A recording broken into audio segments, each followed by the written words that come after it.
Hi, Steve Gordon here, your friendly neighborhood Visalia carpet repair expert. And if you found my video here, there's a good chance that you've been searching the internet in hopes of finding some sort of a solution to a carpet repair problem that you're having. And if that's the case, well, you've come to the right place. I've made this recording to answer all of your most frequently asked carpet repair questions. That being said, I may have missed something. I'm a carpet repair guy. I don't have a script here. I'm not an actor. If you have any other questions that you'd like to ask, feel free to, give us a call here at the office. And after you watch this video, you may not have any more questions. But if you do, give us a call. Or if you'd like me to come out and fix your carpet, certainly I'd be honored and thrilled to do that. Meanwhile, I hope to hear from you soon and enjoy the recording. Here you go. Hi, Steve Gordon here, your friendly neighborhood carpet repair guy. And I promise you one thing, and that is I'm absolutely not an actor. So if you're looking for an actor to talk about carpet repair, you've come to the wrong place. But if you want to know about carpet repair, whether it be carpet stretching, patching, Berber carpet repair, commercial carpet repair, transitions between your carpet and a floor, maybe your stairs need repaired, a seam could need repaired, or a few other things, well, in that case, you have come to the right place because I'm going to talk to you about that. And I'm going to try to answer as many of your most frequently asked questions as possible. And before I get to that, I am going to talk to you a little bit about our guarantee, how to get an estimate, the bid, and a couple other details. So, I hope you enjoy my recording, and please be patient with me because I don't have a script. I've got a dozen notes here to go off of, and it's just going to be right off the top of my head. And I'll try to really just answer all the questions I can ahead of time so that you have a little bit of education when you call us, and I certainly hope you do. So first, I'd like to talk about the guarantee. When you call us, you're going to get a 100% unlimited unconditional lifetime labor guarantee. And what I mean by that is that either you or your carpet or both are going to be completely, absolutely, and thoroughly worn out before you ever have to pay to have that carpet fixed again. So again, 100% unlimited, unconditional lifetime labor guarantee, that's forever. How you get your estimate in the first place is after you watch this recording, give us a call here at the office, and we're going to give you something like a phone guesstimate. We'll give you an idea of what you might expect to pay. We might tell you something like between $150 and $300, or we might say between $200 and $400, or something like that. We're not going to know exactly, or even not even all that close, how much it's going to cost to have us fix your carpet for you. So if you feel like we're in the right sort of price range, then we're going to schedule an appointment to come on out and actually give you an absolutely free, no obligation bid. At that point, if you feel the bid is fair, and I'm sure you will because it's our business model to give you a fair price so that we could do the job right then and there all in one trip. We would really love to just do it in one trip. Now, I understand that sometimes you need to get a bid on one trip and then come back at a different time, have us come back at a different time to actually do the work. But by and large, it's normally best to just get it all done all in one trip, and that's how we'll give you the best price as well. After all, driving out to your place once is going to be less expensive for both of us than it would be to drive out to your place 2 or more times. Now, another thing about the absolutely free, no obligation bid is at that point, we're going to actually have an opportunity to see the work. We're going to see exactly what needs to be done because you see, when you call us on the phone, even though you think you've explained the situation thoroughly, it's very likely that either myself or one of my assistants here that helps me answer the phone won't really understand exactly what we're dealing with until we actually see it. And so that's why we really do want to come out and give you a bid in person. And by the way, if you don't like the bid, if you don't think it's fair, we're going to walk away absolutely empty-handed, and that makes us sad. So sad, because we want to be out there, we want to fix your problem and put a check in our pocket and go off to the next one. After all, this is what we do for a living, this is how we feed our families. Speaking about money, please don't pay cash. We would really prefer that you pay with a check made out to Creative Carpet Repair or use a credit card. You can call in the office with a credit card. So cash, it's against the agreement I've made with all my contractors. Now, if you work with me directly, if I'm the actual contractor that shows up to your house and you want to pay me cash, I'm happy to take it. But for any other contractor throughout my entire company, please don't pay cash. Now, I want to talk a little bit about the carpet repairs. I've got a little bit of housekeeping out of the way. Let's talk about carpet stretching. Most people wonder why their carpet is all rippled up. So if you look out at your carpet and you see more waves than the ocean, or it's more rippled up than you can believe, and there's peaks and valleys in your carpet and you're getting seasick just looking at it, or if it's a trip hazard, there's a real good chance that your carpet was never stretched in tight enough to begin with. You see, whoever stretched your carpet the first time around more than likely didn't use a power stretcher. Now what a power stretcher is a pole that it butts up against one wall on one side of the room, and this pole runs all the way across the room to a head that's on the other side. And when we push down on this handle, the carpet gets stretched, and it gets stretched so tight that we have no doubt at all that we're going to be able to live up to that unlimited, unconditional lifetime waiver guarantee. That carpet will never ripple up again. You have my absolute word of honor on that. And if I'm wrong, we'll do it again for no charge at all.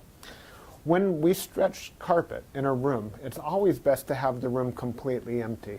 We can empty the furniture out of the room for you if that's what you need, but more often than not, the customer will want to get as much as possible out of the way. Now, don't strain yourself. Don't go moving a giant king-size bed or a dresser that weighs, more than 10 elephants. That's not cool. We have special tools. We have these sliders that we can put underneath the legs of the furniture. So even if your dresser weighs a couple hundred pounds and it's harder than heck to move, we get those sliders underneath there and we can move that stuff around if that's what we need to do. So don't strain yourself moving the furniture. Also, if you have a king-size bed and it's just completely unreasonable for whatever reason to move that bed, quite often we could stretch the carpet in that room without moving the bed. It's a lot more work. Those poles that I spoke about, they go actually underneath the bed, so we stretch the carpet right underneath the bed to the other wall. And it's a lot harder. It takes us a lot more time and effort, but it can be done. So that's a little bit about carpet stretching. We use a power stretcher. We don't just kick it in with our little Susie Homemaker little knee kicker, and it leaves a little bit of extra carpet at the end. We cut off that excess, and you'll see how much carpet we cut off when we're done. We throw it in a bag, and we tuck in the carpet along the edge, and boy, life is good. It looks so much better. One thing that you might be aware of when we finish, though, is if you had large ripples, the carpet could be soiled along the top ridge of those ripples more than at the valleys, and that makes sense. Where you're walking, that's where it's going to get more dirt. So after you stretch the carpet is a real good time to have the carpet cleaned. Also, the carpet's out of the room, and the furniture is out of the room, and it's just a great time to clean the carpet. It looks a lot better at that point. Mind you, like I said, this is unscripted, so I'm just going to talk to you about carpet repair. Now let's talk about Berber carpet repair for a minute. Berber carpet repair has rows. Well, Berber carpet has rows.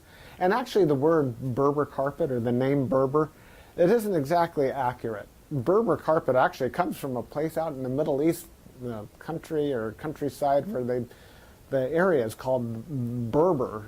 The Berber people or something like that. Anyhow, it's a very expensive rug, Berber rug.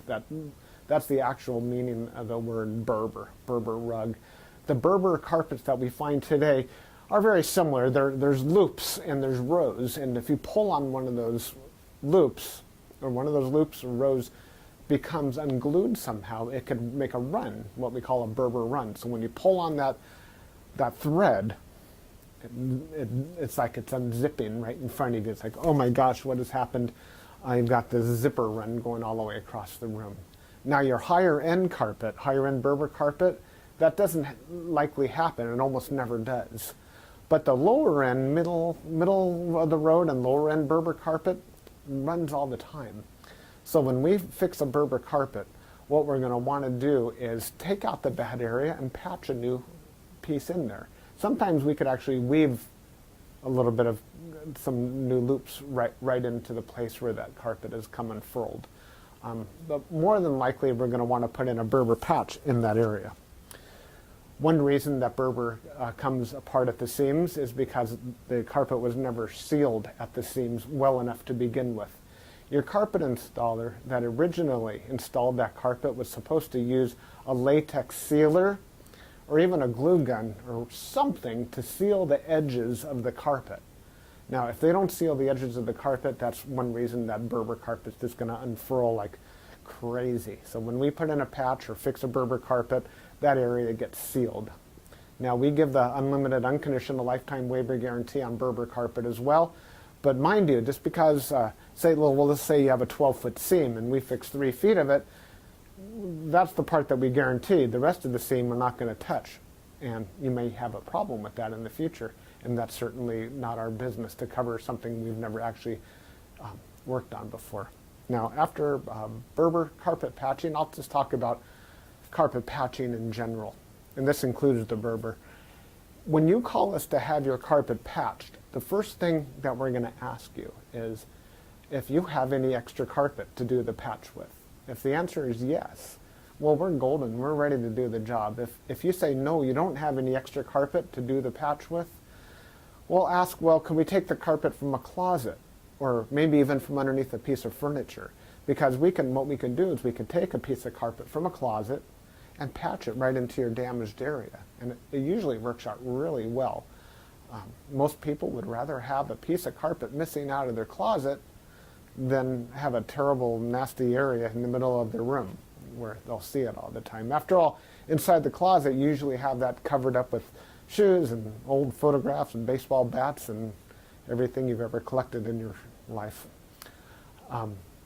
More about carpet patching is if you don't have the carpet to do the patch, there's really nothing I can do to help you. So you're going to need to find that carpet to do the patch with before you bother having us come out there, because if we don't have the carpet to do the patch, we're stuck. Our hands are really tied. There's nothing we can do. Now, you're probably wondering how the patch is going to look when we're finished. It's real hard to say, especially in a recording like this. So just between you and me and a million of our closest friends here watching this recording through time, that patch is likely to be visible. You see, if you take a piece of carpet that's never been walked on, it's never been soiled, it's never seen the light from the window coming in so it hasn't faded out, and you take that brand new looking type of carpet or piece of carpet and patch it in to an area that has been worn, it has been soiled, it has been faded out by the sunlight, well, certainly you're going to see the difference between the new carpet and the older carpet because it's patched right in the middle there. Certainly it's going to look a lot better than the situation you probably have right now, but patches are visible. Another reason a patch might be visible would be because, well, thick carpet, thick nap or plush carpet hides the seams quite well. Short nap carpet, like a Berber carpet, for example, or any of the commercial type carpets, they're very short nap. They show the seams far more. Another thing is that the rows have something to do with it. When we cut a carpet in the same direction as the row of the carpet, well, those seams are by and large less visible than the seams that we cut that cross the rows. When we cross the row, well, it's unavoidable to do that if that's what we have to do to make a patch. And those seams stand out a little bit more than the ones that go along with the rows. So carpet patching, that's what we specialize in. We could absolutely do that for you. Have the carpet available for us, and we also back up our patches forever, just like everything else, just forever and ever and ever. That patch will never come up. After patching, well, we could talk a little bit about pet damage also when we talk about patching. If you have an animal, a dog or a cat, or I've even seen it's been a bunny or a few other animals that have actually gotten locked behind a closed door. What'll happen is they'll get that separation anxiety and they'll try to dig their way out and they'll just rip the heck out of the carpet. That's one of the main reasons we'll do carpet patching. If that's the case, well, certainly it's just like any other patch. You supply the carpet, we'll put it in. However, if that animal didn't tear up the carpet, if they actually urinated on the carpet, there's a whole other thing we can do about that, and I'm going to need your help for that. What we'll do is we're going to ask you to go to the pet store or go online and buy twice as much of a product as you think you're going to need, maybe 4 times as much, to actually kill the odor. Now, the product I'm talking about is actually an enzyme, and what we'll do is we'll pull back the carpet, we'll remove the padding, clean the floor, and you'll pour this enzyme onto the floors underneath it all. And that enzyme will eat up all the proteins that contribute to the smell of the urine in your carpet. Then we'll put in new padding, and you'll pour that enzyme cleaner all over the backing of the carpet as well at that time. I'll reinstall the carpet, and then one more time we'll use that cleaner, and we'll just soak that area of the carpet with that enzyme one more time. And that's likely to kill the scent altogether. That smell should be completely gone. If not, it's probably because your animal found another place that you don't even know about, and I'm sorry about that. There's nothing we could do about your animal. Now that we've spoken about pet damage, I like to talk about carpet to floor transitions. A lot of people call us because they put in a new floor. Maybe it's a tile or a wood floor, and their carpet now needs to be finished along that edge. More often than not, we don't need to put in any kind of metal there. There's a lot of different types of situations where you do want a metal. If you have an apartment building and you want the carpet to last a long time between the carpet and, say, for example, a linoleum floor, we could put some metal there. There are flat metals. They're the type of metals that they're called, I've called them beat-down metals before. I'm not sure exactly what they're called. Beat-down metals, they're golden, they're silver, and the carpet goes right in there and it gets hammered down. Gives a nice clean edge, and it protects the edge of the carpet for a very long time. But if you're like most homeowners, that's not why you're calling us for a transition. You're calling for the transition because you just put in a nice marble or travertine floor, maybe a wood floor. And so what we'll do with that is we're going to pull back the carpet and put in a new tack strip right up alongside that floor. Now that floor is going to be holding the place as if it were a wall. So here's your floor, here's your tack strip right in front of it. We're going to pull the carpet over that tack strip and tuck it in right there. So all you're going to see is a nice smooth transition between the carpet and the floor. Now, many times when you put in a new floor, it's important to put in some work into the subfloor underneath, and that might include using hardy backer or some other type of material that raises the floor up even higher than it would have been. So let's just say, for example, you've got a 1/2 inch new tile and another 1/4 inch of underneath there of a hardy backer, or it could even be more. It could be 3/4 of an inch altogether, or even more, that is higher than the carpet. That's extreme. It's usually not that high, but let's just say it is. If we just bring the carpet up and end it right there, well, you're going to stub your toe against that thing. You're going to be cursing to holy high heaven every time you do that. It's just not fun at all. Trust me, it's not. You'll understand if you ever do that. What we're going to want to do in that case is one of 2 different solutions. We're going to do 1 of 2 solutions. One is we can pull back the carpet quite far and use a product like a Fix-All, which is a very fine cement type product. And we're going to feather in a nice ramped area, so we raise the level of the floor slowly up to meet it. What's great about that is the floor and the carpet will be at the same level, then you won't stub your toe. What's not so great about that is when you're walking up that little ramped area, well, you feel like you're walking uphill. There's really no way around that I know of outside of pulling out all your carpet and floating a whole new layer of concrete, self-leveling concrete on the entire concrete floor and underneath. That's a lot of work. It's possible. That would be the perfect way to do it if I were working on a $10 million home in Beverly Hills, that's probably what I would be doing. I would be raising the entire floor to be level with, so the carpet could be level with the floor. But here in the real world, what we'll normally do is rise it up with some Fix-All, or we could do it even easier. We could use shingles, cedar shingles. Cedar shingles are about that long, And that makes a nice little ramp up. And it normally works just beautifully. It's quick, it's easy, we can get it all done in one trip. So we're going to raise the level of the carpet right up to the level of the floor, and you're just going to be happy as can be about that. Some transitions are round, curved. Other transitions could be squared. There's 100 types of transitions out there. And if you look on the internet under carpet to floor transitions, you're going to see a lot of examples. Perhaps even on my website, you can see some other examples. And so when you call us, you can explain what you're dealing with, and that would help us with the program here. Stairs. So, do you have a problem with the carpet on your stairs? I did a job like this just today, where the cat had actually torn away the corners of almost every stair all the way up the stairway. The lady was not happy about this. My solution to this was that, well, first of all, I asked her, do you have any extra carpet? And the answer was yes. You can take the carpet out of a closet. And I told her, well, you're going to have carpet missing out of a closet. And she said, well, that's fine. You can put this carpet in the closet. So she had something that didn't match at all. And she didn't mind because, well, she just didn't care that the carpet in the closet didn't match halfway through. So I took the carpet out of the closet, and the first thing I did is I completely replaced the first two stairs, because after all, the first stair or two wears out faster than everything else anyhow, and those first two stairs were pretty trashed. Instead of just fixing the little corners, just replace the entire stair if you can. It'll make a world of difference to have something new there.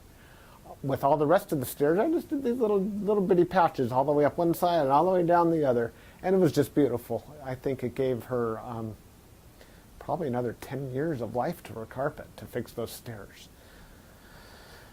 Another thing you could do with stairs, what some of my customers have done, and I love this idea, is replace the entire stairway by, well, let me back up a little bit. Let's just say you have a 3 or 4 bedroom house, and it's the same carpet throughout the entire house, and your stairway is pretty much in the middle of it all.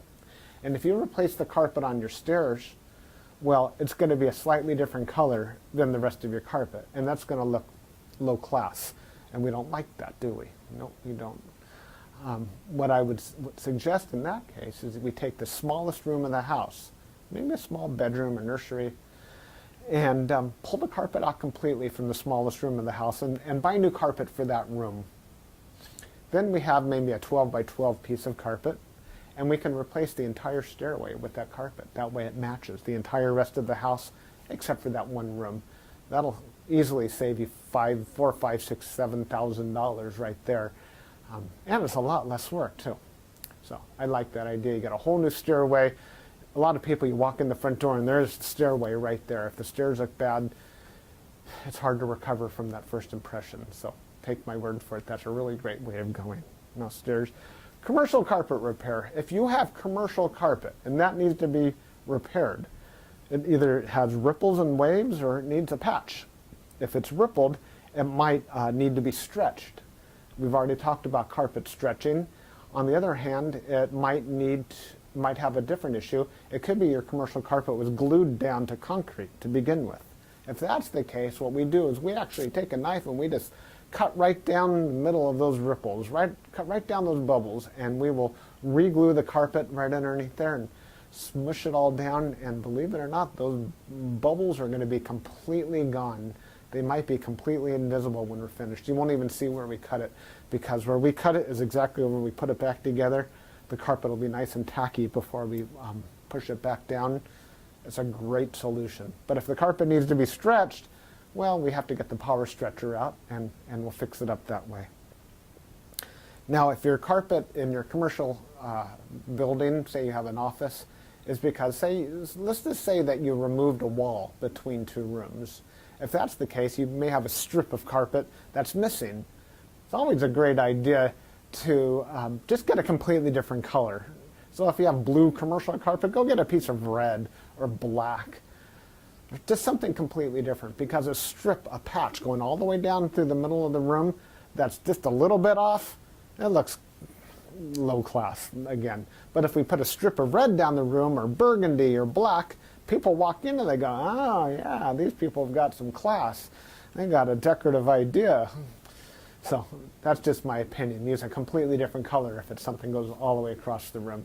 Now if it's just a patch, a small patch for whatever reason, and you have a little extra carpet, we can always patch it in with whatever you have. Seam repair. Good news and bad news. The good news about seam repair is that we can make your carpet so the seam doesn't keep getting worse. The bad news is that if it looks bad now, it's probably not going to ever look good again, regardless of what we do to it. Seams have to be done properly the first time. You see, when we seam a carpet together before it's installed, we'll use a straight edge and we'll cut down both sides of the carpet, and then we're going to seal the carpet on both edges, and then we're going to seam it together, and it'll be perfect. When it's completely cooled down, then we stretch it in. If we go back and try to open up the seam and cut that carpet off and try to bring it together, the chances of it ever looking better are right around 0. So I'm sorry to tell you that your seam repair, we can make it possibly look a little bit better, we can make it stop getting worse, we can make it not be a trip hazard any longer, but don't have your expectations too high when it comes to seam repair. The last thing I want to talk about is flood damage. Now, if you're watching this right now and you've got a flooded out carpet, you are in a world of hurt, and I'm sorry. The first thing I would do if I were you is probably have about 3 fingers of scotch. And then I would go ahead and get an extractor, like a hot water extractor. You can rent them at the just about any rental yard, and just start extracting all the water. Pull back the carpet, get rid of all the padding that's underneath your carpet. Rent a couple of blowers, or as many blowers as you need, and these things, they kind of look like a snail. As a matter of fact, that's their nickname in the field. We call them a snail. And they're shaped like that, and boy do they ever blow. And you can blow dry the whole underneath of your carpet. Set it up and get that carpet completely dry. At that stage, that's when you call us, and we can supply new padding, put a new pad, reinstall your carpet, clean the carpet for you if you're in an area that we do carpet cleaning, and life is good. You can put your furniture back and you'll be happy again. You don't have to do it yourself. If you want to call a company, even ours, depending on your area, can do that extraction for you as well. Now, if it's really flooded, I mean, seriously, like you're ankle deep in water, don't even bother. It's beyond almost everybody's ability. That means that your baseboards are all going to be all wet. A professional company will come in, remove your baseboards, and we don't do that ourselves. They'll remove your baseboards, they'll drill holes in the wall, attach blowers to your walls, and blow dry the entire area, inside the walls and out, the carpet, the floor, the whole shebang. And then we can come in and put the carpet back down at that point. So I hope that I've answered your questions. If you have any additional questions, now that you've heard me talk for the last I don't know how long, feel free to call me here at the office. I would be just tickled pink to hear from you. If I'm not here, one of my assistants, whoever answers the phone, will be well trained and will be able to answer any questions that you have about carpet repair. And then at that point, we'll be absolutely positively honored if you would have us just come on out to your place and fix your carpet for you. And that's all I have to say. Again, I'm Steve Gordon, and I promised I wasn't an actor, and by now you believe it. I'm a carpet repair guy, and I'll be looking forward to hearing from you, so please call me. Thanks. Bye-bye.